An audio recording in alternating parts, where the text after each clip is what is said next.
It's going to be an exciting one. Start with the most classic of maps with a fairly skewed flight path to kick things off more towards the northern side.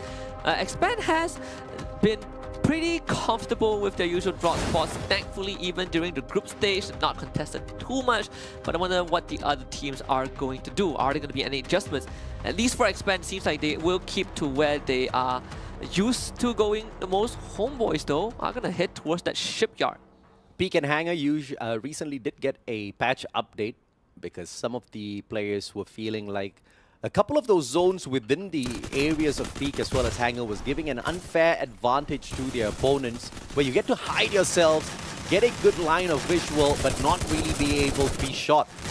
And it seems like RK is facing one of those situations. Ranger, Jacket will be the final survivor there, as he does manage to sneak away, but he's going to be sandwiched by Expand, who are making a very quick way towards him as well. See if they can at least get a couple of points to start it off. Roy will have his first encounter and loses it to Jackie. That is not really what you want if you're Expand. With a free kill given away, Roy is already gone. Cobra now takes on the challenge.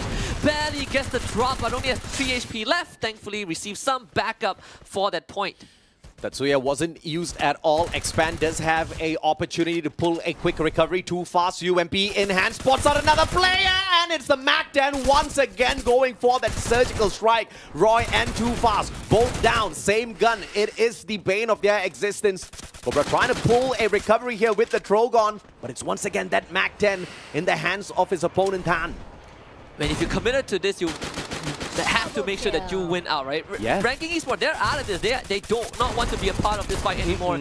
Axel will be able to claim the 4th point for Expand, and Roy's death is a small price to pay. That Mac-10 is such a lethal weapon when you find it early game, especially when your opponents don't really have that level 3 armor on them just yet. Literally shreds you with the rate of fire. Protete takes a 180 Woodpecker headshot, cracks the skull as well as the armor of Shanks. Ilustrados Juego says, I'm not waiting around to deal with this. Brent2 flies away. Ramiel goes the opposite way. Thankfully, Ramiel was able to bring McRory back. IJ, one of the few teams with a 5 or 6 man roster. So it's good to see Ramiel playing in the opening days once more for play-ins. They definitely needed the extra boost. He's the only player on the team that has a world stage experience. Yeah. Still getting chased down though. Cougar will find Brent2. This should be the 3rd point One for more. JB. Oi! I got him. And that's the finisher. Brent2 goes down.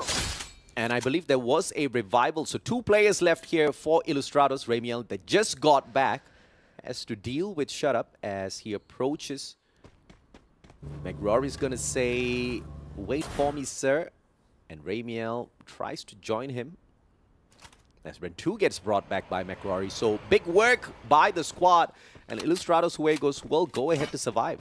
Yeah, and you can see on the kill feed, Betche, the new member, the new addition to Homeboys, getting his first point already for his team. Ramiel brings back the remnants of IJ as they continue their run.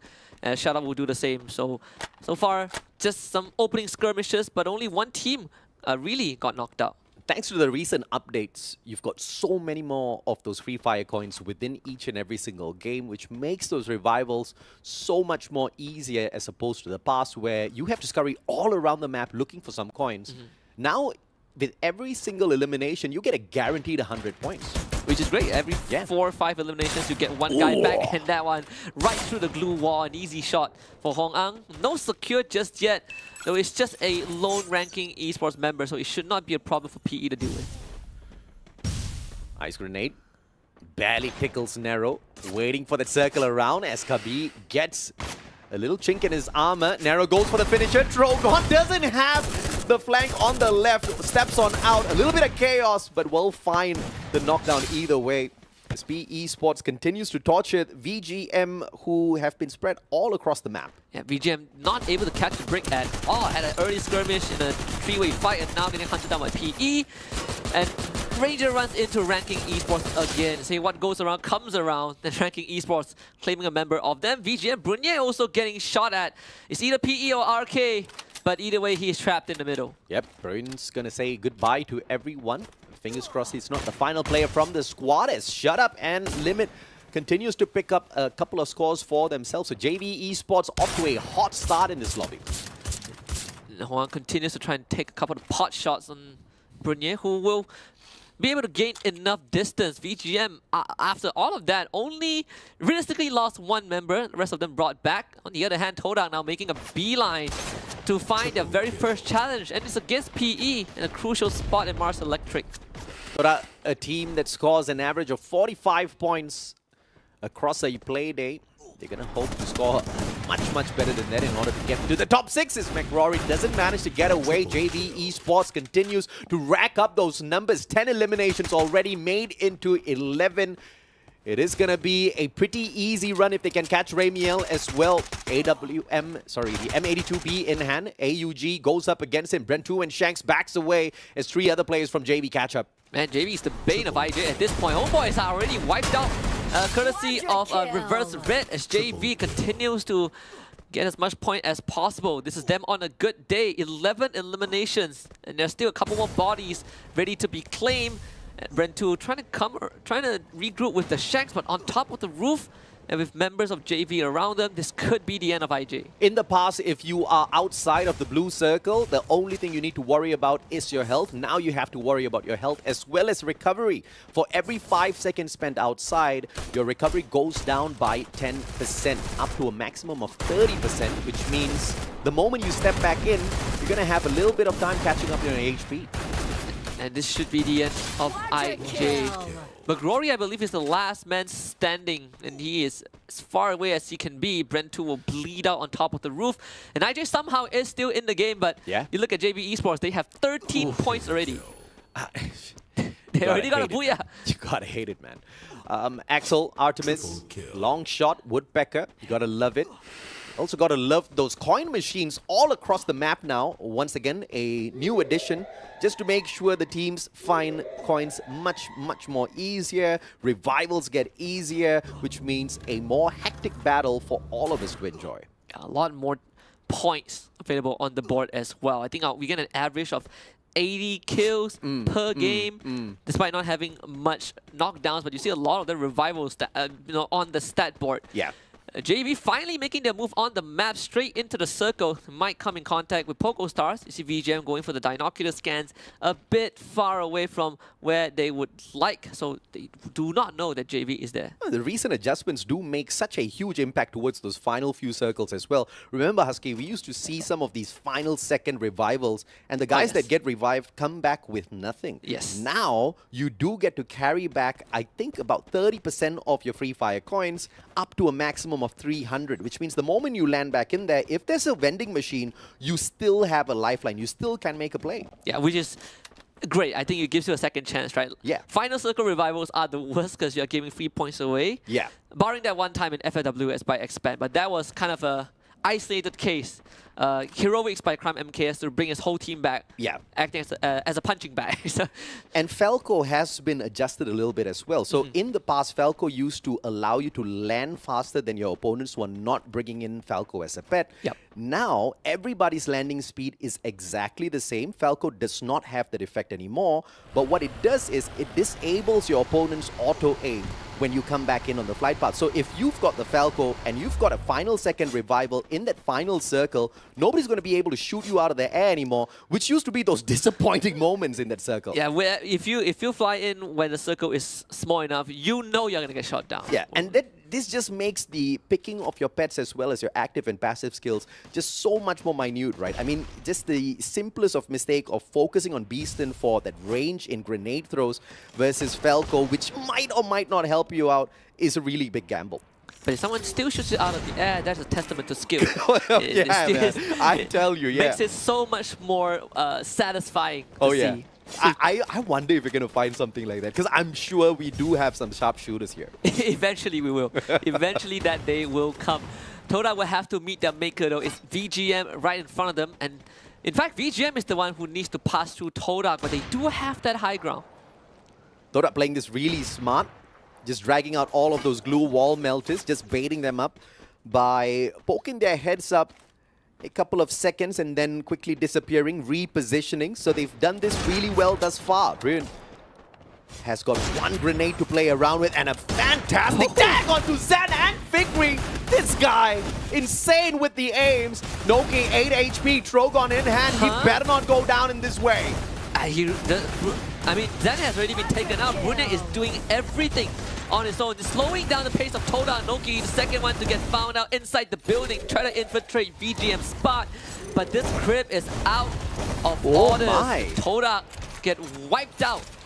That's a great play coming through from VGM, but now Illustrados Juegos wrapping around VGM, trying to not get spotted, and I have to say the flank from the right-hand side from that one lone player, not so sure exactly who that is, but he's crucially needed at this point of time as Illustrados are being swamped by VGM. They have almost nothing in the inventory. Brentu just got back, he just landed with his parachute, so VGM knows that IJ is severely weakened, so V-Time is going to charge forward with the Charge Buster, one pump onto the Shanks and he's gone.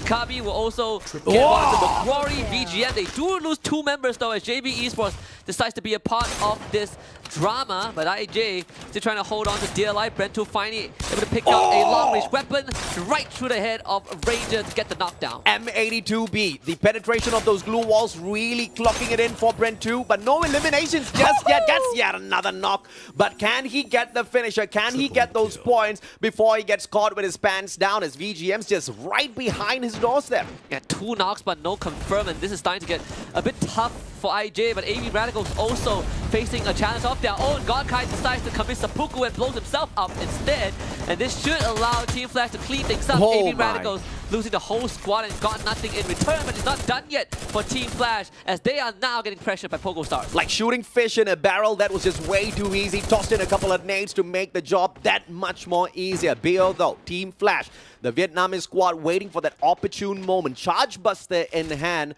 This is going to be an opportunity if they can get Poco out of this equation, but Raz is going to be the biggest threat with the bird's eye view. It does have a gold portal as well. That one does lead to that high ground back into the circle. So PogoStars just get to reconvene with the rest of the members. No problem to keep Team Flash at bay. They might try to get back onto the roof. 18 does see Bayo, so this could be a good shot. Whoever who came up with the goal portal idea is a madman. A mad scientist for sure, and I love it. Because those portals don't disappear, man. They just stay on the battlefield, and you just create so much of that that surprising element. You never know now who's going to step up behind you. Yeah, there have been a lot of instances that people just place a portal behind someone, and they just pop up and get a wipeout. Reverse Red, Diamond now getting in a fight with JV. Lee may actually take out Limit from afar, so JV Esports biting off a lot more than they could have chewed. Cougar also gone, Exposy with the nade to take care of him. Reverse Red making a final second approach towards the circle with a lot of aggression and a fantastic vantage point as well. They don't really need to do much. Shutup's right down there below them, and even if he survives, it's not going to be of too big of a consequence to them. PogoStars, on the other hand, is going to be a big threat. And PogoStars, they are in the center, so Reverse Red will have to eventually move. Team Flash gets rid of the last 3 members of Ranking Esports. 6 teams remain. PogoStars, they are lacking wings though, so this is a 4v3 in favor of Reverse Red. Now, this is an opportunity. He circles around with the timing, and they just buy way too much of time. Letting go of that opportune moment, PogoStars patches themselves right back up. UAV's not going to be of much use to Team Flash. So he gets shot out of the air, and Poco gets the final, the second last circle. It's going to be a bit tough. PogoStars need to hold on to this area, but unfortunately, it is pretty much open ground. There's not much structures that they could work with. Reverse Red now need to plan their next move to get off of this bridge. So, I mean, he's looking for certain angles that he could work with, but so far he's not getting anything. Artemis finds a couple of connections with the power foul, but no elimination just yet. Blue wall melters laid up right in front of them, courtesy of Team Flash. And Poco will have to push out of their own defenses to take on Team Flash, who are the biggest threats to them. Yanbin with a charge buster. JV Esports takes it down as Diamond finds Shutup, the final surviving team member. As Flash, on the other hand, puts Raz out of the equation. Bloodbath in the middle of the circle as Reverse Red and VGM biding their time at the corner. Shin able to get the nade knock onto Liam, and Diamond finds Yanbin as well. So the teams in the middle are the one taking the most punishment as Liam is already out. Yanbin needs help. Gets brought back up as Reverse Red finally decides it's their time to join. Yeah, Reverse Red making a very slow approach towards each and every single circle, and this methodical approach has given them the most amount of advantage. Perhaps not #1 in terms of eliminations, but they might just walk away with the Booyah here in hand. But all of those glue wall melters puts Diamond in a very rough shape. Nameless goes down. Saming responds as Yanbin gets taken out of the equation. Ranger takes down 18 Deer, and Team Flash, with Shin as the final survivor, faces on Team Red. Yeah, and Reverse Red still has the full squad left alive. Team Flash already not in the game anymore. It's 3 members for VGM against 4 from Reverse Red. Surely outnumbered, and Kami just runs down his first victim. No chance at all for VGM. Saming will be knocked, but Bruni on the other hand has been found by Diamond. This is Reverse Red game, and they do not even lose a single member. 13 eliminations and a Booyah to kick off the first day of play-ins. They equalize the number of eliminations that VGM has. They walk away with the Booyah as well, an extra 12 points in hand. You can't find a better start than this for Reverse Red. And now we know where the power of Reverse Red comes from. The nutritionist drink, I forgot what they call it, but you can see it on your screen right now. Someone has iced lemon tea, someone has I think it's Yakult, having a good time. Very, very strong game 1, especially a team that is very new, I think, to the regional stage, barring certain names like Saming, but overall as a squad,